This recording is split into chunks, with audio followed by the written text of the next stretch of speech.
வந்துச்சு. வாங்க.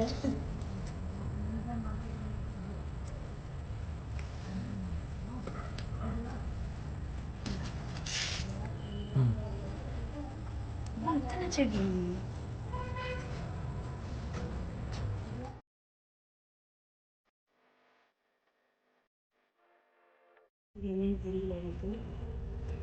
இது என்ன செடி? இது சங்குப்பூ. இது வந்து சங்குப்பூ போல. இப்போ எல்லாத்துக்கும் தண்ணி ஊற்றணும்.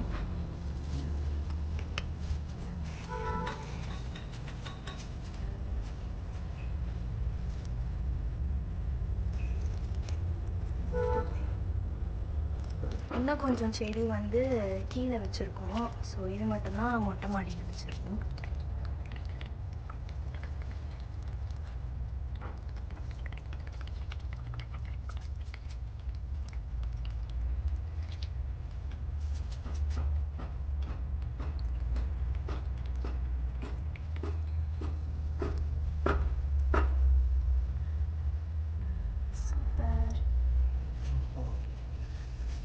இதை வந்து ஒரு வாட்டி நான் மார்னிங் காட்டுறேன் எப்படி இருக்குங்க.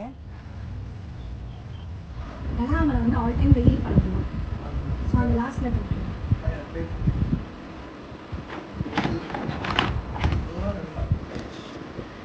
இதெல்லாம் மெயின்டைன் பண்ணு. அந்த லாஸ்ட்லேயே வைப்பாங்க இல்லையா? எனக்கு தெரிஞ்சு மார்னிங் காட்டுறேன். மார்னிங் காமிச்சா நல்லாயிருக்கும் பார்க்க.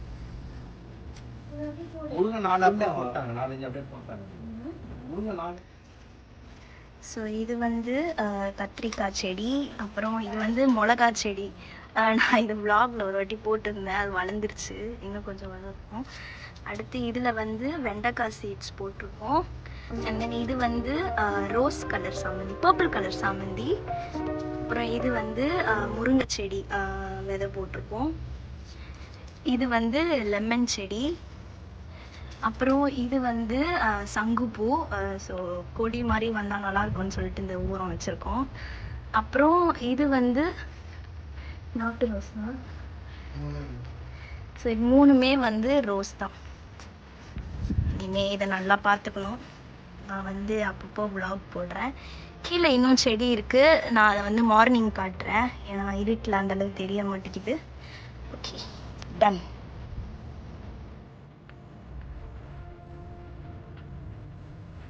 செடி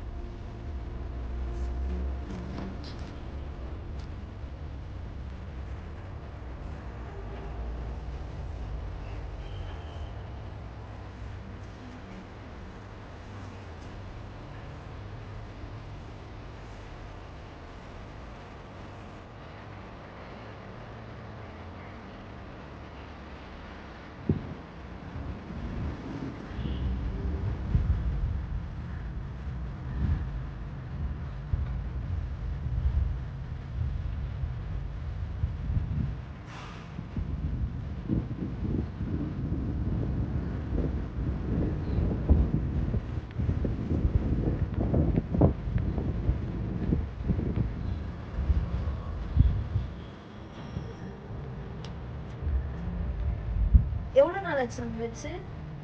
3 days ஆகிருக்குமா? 1 week.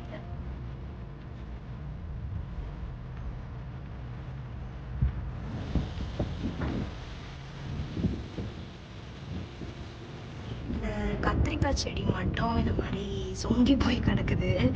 இது ஏதாச்சும் என்ன பண்ணணும்னு ஏதாவது ஐடியா இருந்துச்சுன்னா கமெண்ட்டில் சொல்லுங்கள். நான் ட்ரை பண்ணுறேன். ஏன்னா ஸ்டார்டிங்கில் கொஞ்சம் நல்லா இருந்துச்சு. அடுத்து சொங்குச்சு, திரும்பியும் இப்படி இதுவாயிடுச்சு. என்னாச்சுன்னு தெரியல. ஒரு மாதிரி ஆயிடுச்சு டல்லா. மிளகா செடியும் அதே மாதிரி தான் ஆயிடுச்சு. ஒரு வெயில் பத்தலையா, வெயில் அதிகமாக. வெண்டைக்காய் செடிலாம் நல்லா இருக்கு. போட்டு ஒரு 1 weekலேயே நல்லாவே வளர்ந்துருச்சு. இது முருங்கை செடி.